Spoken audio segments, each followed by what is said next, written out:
ദൈവത്തിന് സ്തുതി. പ്രഭാതകിരണത്തിലേക്ക് സ്നേഹവന്ദനം. ഭാഗം 1988. ഇന്ന് ജൂൺ മാസം 10-ാം തീയതി, 161-ാമത്തെ ദിവസത്തിലെത്തി.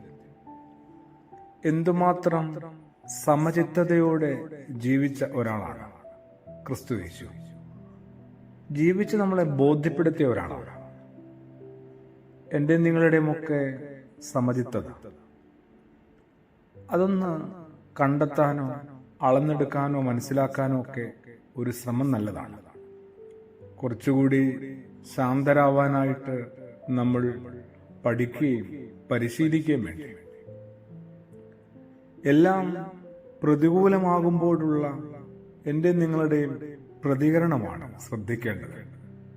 എല്ലാം പ്രതികൂലമാകുമ്പോഴുള്ള പ്രതികരണത്തിലൂടെയാണ് അവനവൻ്റെ ഉള്ളിലെ ശാന്തതയും സമചിത്തതയും നമുക്ക് തിരിച്ചറിയാൻ പറ്റുക. നല്ലൊരു കഥയുണ്ട്. ആശ്രമാധിപന് മനോഹരമായ ഒരു ചില്ല് പ്രതിമ ആരോ സമ്മാനമായിട്ട് കൊടുത്തു. അതിൽ നോക്കിയാൽ മഴവില്ല് കാണും. പിന്നീട് ആശ്രമം സന്ദർശിക്കുന്നവരെ എല്ലാം അദ്ദേഹം അത് കാണിച്ചു കൊടുക്കുമായിരുന്നു. ഒരിക്കൽ ഒരു സന്ദർശകൻ അത് കയ്യിൽ വാങ്ങി അതിന്റെ ഭംഗി ആസ്വദിച്ചുകൊണ്ടിരിക്കെ അത് താഴെ വീണ് തകർന്നുപോയി.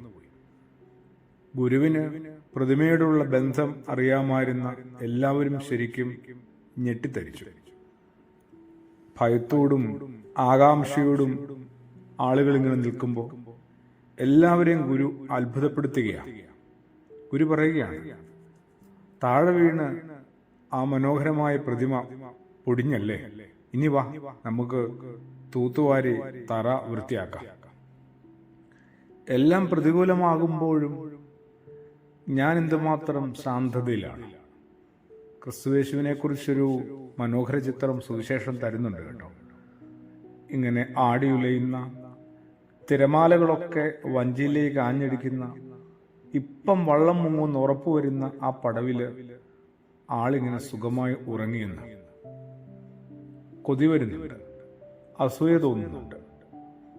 തീർച്ചയായും അനുകരിക്കാവുന്ന, പിന്തുടരാവുന്ന, കുറച്ച് പഠിച്ചാൽ, കുറച്ച് പരിശീലിച്ചാൽ സ്വായത്തമാക്കാവുന്ന ഒരു വലിയ കാര്യം തന്നെയാണ്. അവനവന്റെ ആഗ്രഹങ്ങൾ നടക്കുമ്പോൾ, അവനവന്റെ ശിരസിൽ ഇങ്ങനെ അനുഗ്രഹങ്ങളും ആശീർവാദങ്ങളും വന്നു വീഴുമ്പോൾ നമ്മൾ ശാന്തതയോടുകൂടി എല്ലാം ആസ്വദിക്കുന്നുണ്ട്, അനുഭവിക്കുന്നുണ്ട്. എന്നാൽ എല്ലാം മോശമാകുമ്പോഴോ, എല്ലാം പ്രതികൂലമാകുമ്പോഴോ അവിടെ നിന്നാണ് ഈ കാര്യങ്ങളെ ഒന്ന് അളന്നെടുക്കേണ്ടത്. പ്രാർത്ഥനയോടുകൂടി. ആമേൻ.